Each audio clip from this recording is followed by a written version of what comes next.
हजरत social media पे जो अभी नरसिंहानंद जी का जो पैगंबर इस्लाम के शान में जो गुस्ताखी में जो बयान चल रहा है हजरत, इसमें आप कुछ कहना चाहते हैं? जी देखिए, जैसा कि हमारे नबी सल्लल्लाहु अलैहि वसल्लम को अल्लाह ताला ने इज़्ज़त अता फ़रमाई और कुरान मजीद में अल्लाह ताला ने नबी करीम सल्लल्लाहु अलैहि वसल्लम की शान बुलंद बाला फ़रमाने के लिए अल्लाह ने ख़ुद फ़रमाया वरफ़अना लका ज़िक्रक, कि महबूब हमने तुम्हारे लिए तुम्हारी शान बुलंद की, तुम्हारा ज़िक्र बुलंद किया। वरफ़अना लका ज़िक्रक, हमने तुम्हारे लिए तुम्हारा ज़िक्र बुलंद किया। तो ये जो नरसिंहानंद हैं या इनके जैसे और भी तमाम लोग हैं जो गुस्ताखियाँ करते हैं नबी की शान में, तो ऐसे लोगों की गुस्ताखी करने से नबी की शान तो नहीं कम हो सकती, क़यामत तक नहीं हो सकती, क्योंकि मेरे रब ने उनकी शान को बुलंद बाला किया, उनके ज़िक्र को बुलंद किया, तो किसी कीमत पे शान तो नहीं घट सकती। लेकिन हाँ, ऐसे लोग अगर मुल्क में रहेंगे तो मुल्क में खुराफात होगा और जो है आपसी नाइत्तफ़ाक़ियाँ होंगी, बलबे होंगे, बवाल होंगे, झगड़े होंगे, फ़साद होंगे, ये तमाम बातें हो सकती हैं।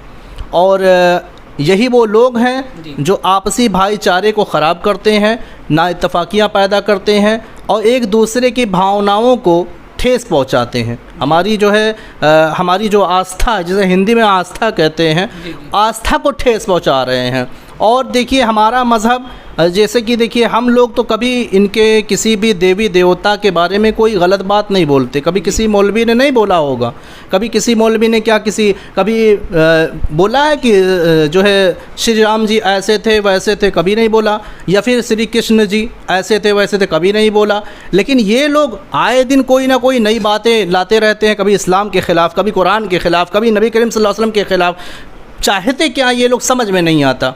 ये लोग चाहते हैं इस्लाम को मिटा दें, लेकिन ऐसा नहीं है, क़यामत तक इस्लाम नहीं मिट सकता। मेरे नबी की शान देखिए कितनी बुलंद है, और नबी की इस अदा से ही पूरी कायनात को समझ लेना चाहिए कि हमारे नबी कितने सच्चे हैं, कितने सादिक़ हैं और कितने शान वाले हैं। मेरे नबी की एक अदा आप ज़रा गौर कीजिए कि मेरे नबी सल्लल्लाहु अलैहि वसल्लम तने तनहा, सोचिए, तने तनहा मेरे आका सल्लल्लाहु अलैहि वसल्लम ने पूरी कायनात में इस्लाम फैलाया है, पूरी दुनिया में इस्लाम फैलाया है, तने तनहा मेरे नबी ने फैलाया। कितनी बड़ी शान है मेरे नबी की। अगर मेरे नबी के अंदर माज़अल्लाह कोई कमी होती, जिस तरीके से ये लोग इल्ज़ाम लगा रहे हैं, तो इस्लाम इस तरीके से फैलता? हरगिज़ नहीं फैलता, क्योंकि जिसमें कोई कमी होती है वो आगे नहीं बढ़ता है, वो कामयाबी की मंजिल तक नहीं पहुंचता है, और जिसमें खूबियाँ होती है वही आगे बढ़ता है। तो इससे साफ ज़ाहिर हो रहा है कि मेरे नबी के अंदर बेशुमार खूबियाँ, अल्लाह ताला ने उन्हें खूबियों वाला ही पैदा फरमाया है। मेरे नबी की ये शान है। और इसके पहले भी नरसिंहानंद ने जो है एक मंदिर के ताल्लुक़ से बाहर लिख दिया था या बोर्ड लगाया था, जो भी कि जो है मंदिर पर मुसलमान नहीं आ सकते। ठीक है, हम तो अपने मस्जिद पर बोर्ड नहीं लगाते कि हमारे मस्जिद में हिंदू नहीं आ सकते, क्योंकि वो भी हमारे वतनी भाई हैं। भाई, वतन के एतबार से हम सब भाई भाई हैं। और हमारी अल्हम्दुलिल्लाह हमारी मस्जिद पे सोचिए, मैं एक छोटे से इलाके में राजा मैदान में रहता हूँ, यहाँ की जो साबरी मस्जिद है, साबरी मस्जिद राजा मैदान, मेरी इस छोटी सी मस्जिद पे तमाम लोग आते हैं दुआ के लिए। तमाम मुसलमान भाई भी आते हैं, हिंदू भाई भी आते हैं, लेकिन मैं तो कभी तफरके वाली बात नहीं करता। मैं तो कभी ये नहीं कहता नहीं मेरी मस्जिद में हिंदू भाई नहीं आ सकता। जो भी आता है खुदा का शुक्र है, खुदा का फैज़ पा करके जाता है। तो हमें तो चाहिए कि भाईचारगी का मामला बनाए रखें।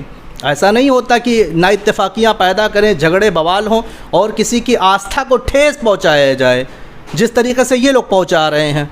और ये जो है ऐसे तमाम लोग आए और चले गए और चले जाते भी रहेंगे, लेकिन मेरे नबी की शान में ज़र्रा बराबर भी कमी नहीं आने पाएगी क़यामत तक, क्योंकि मेरे नबी की ज़िक्र को, नबी के शान को खुदाए वहदहू ला शरीक ने बुलंद किया है। नबी के ज़माने में एक शख्स ने नबी के शान में गुस्ताखी की थी, माज़अल्लाह, नबी को मजनून कहा था। अल्लाहु अकबर। नबी को उस शख्स ने मजनून कहा, अल्लाह ताला ने उसका रद्द फरमाया। अल्लाह फरमाता सलासिमुहु अलल खुर्तूम 29वें पारे में कि हम उसके सूअर जैसी थूकनी पर दाग देंगे। मेरे मुस्तफ़ा जान रहमत सल्लल्लाहु अलैहि वसल्लम ने उस शख्स के 9 ऐब उसके मुँह पे बयान कर दिए कि तेरे हज़रत क्या नरसिंहानंद जी ने भी ऐसा कुछ कहा है आपके पैगम्बर के बारे में? जी जी, मेरे नबी के शान में उन्होंने बहुत बड़ी गुस्ताखी की है। और उनका जो जुमला है, उनके नापाक ज़बान से जो जुमला निकला है, उस जुमले को मैं अपने ज़बान से नहीं बोल सकता, क्योंकि मैं अपने नबी की शान में, भले वो तो गुस्ताख हैं ही मेरे नबी के, तो गुस्ताख का वो गुस्ताखी भरा जुमला मैं अपने ज़बान से बोलूँ, ये मेरा दिल गवारा नहीं करता, मेरी गैरत गवारा नहीं करती कि मैं अपने नबी की शान में वो उस गुस्ताख का गुस्ताखी भरा जुमला बोलूँ, ये भी मेरे दिल गवारा नहीं करता। मेरे नबी की वो शान है, मेरा तो ईमान है, मेरा तन मन धन मेरे नबी पे कुर्बान है।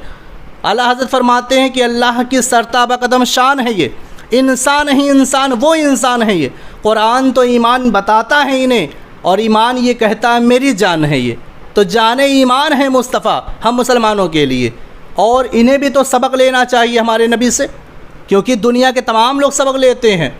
आज बड़े बड़े साइंटिस्ट हमारे नबी सल्लल्लाहु अलैहि वसल्लम की एक एक अदा पर तमाम रिसर्च करके और उसे सही साबित किया उन लोगों ने। जैसे कि बैठ करके इस्तिंजा करना मेरे नबी ने फरमाया, बैठ करके पानी पीना मेरे नबी ने हुक्म फरमाया, बैठ करके खाना खाना मेरे नबी ने हुक्म फरमाया।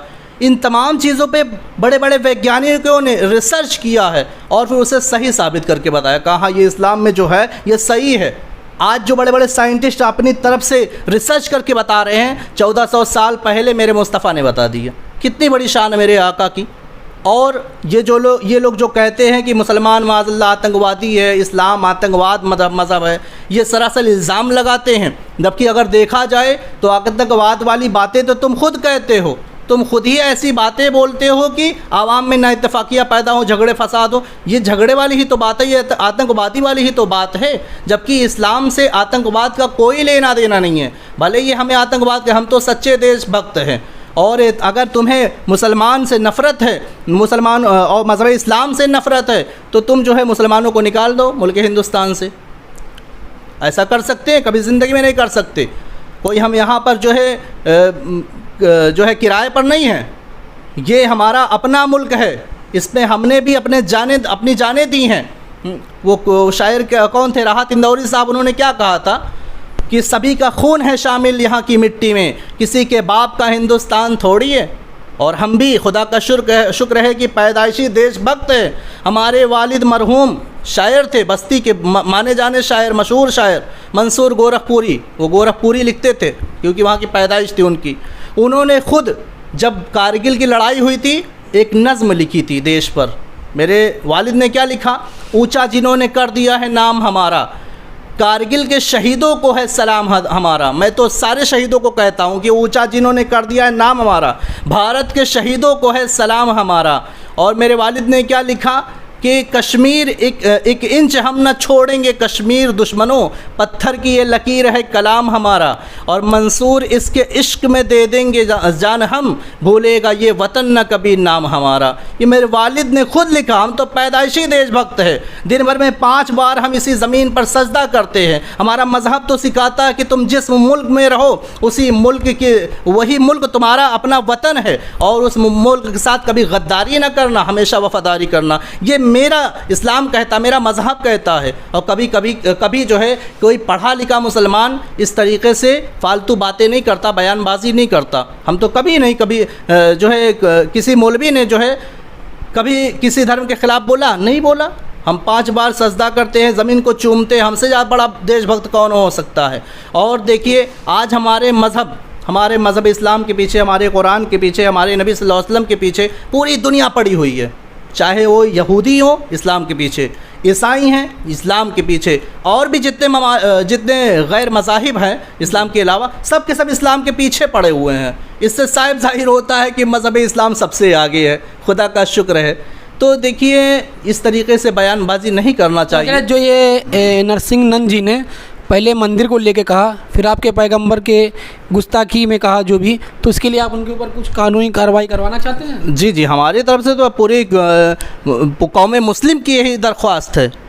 जितने भी कलमा पढ़ने वाले मुसलमान हैं, जितने भी मज़हब इस्लाम के मानने वाले मुसलमान हों, चाहे वो किसी भी फ़िरक़े से ताल्लुक़ रखते हों, लेकिन सबका यही जो है दावा है, सबका यही कहना है कि ऐसे लोगों को, ऐसे शर पसंद लोगों को, जो लोग जो है मुल्क में जो है अमन व अमान को ख़राब करने वाले हैं, ऐसे लोगों के साथ कड़ी से कड़ी कार्रवाई होनी चाहिए और सख्त से सख्त सज़ा होनी चाहिए।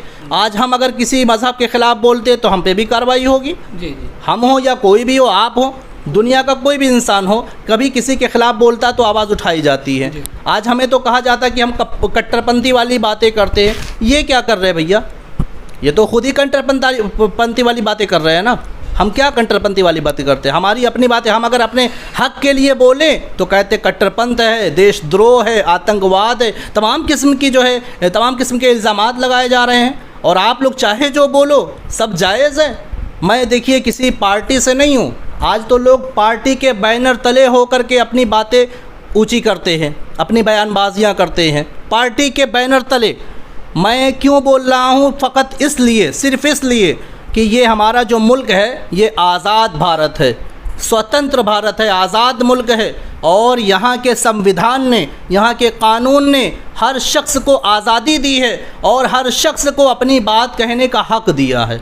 लेकिन हाँ, वही बात बोली जाए जिससे मुल्क में अमन व अमान हो। ऐसी बात ना बोली जाए कि जिससे ना इत्तेफाकियाँ पैदा हों, झगड़े और फसाद हों। तो ऐसे शख्स, ऐसा कोई भी शख्स हो, चाहे हम हो या कोई भी हो, अगर कोई ऐसी बात कहता है, किसी की आस्था पे ठेस पहुंचाता है, किसी के दिल को जो है ठेस पहुंचाता है, तो ऐसे शख्स के लिए जो भी संविधान में कानून मौजूद है, उस कानून के तहत अगले को सज़ा देनी चाहिए। हम तो यही कहेंगे भाई, सख्त से सख्त कार्रवाई की जाए ताकि दोबारा। और हाँ, एक बात और कि आज आए दिन मुल्क हिंदुस्तान में कोई ना कोई नया कानून बनता चला जा रहा है।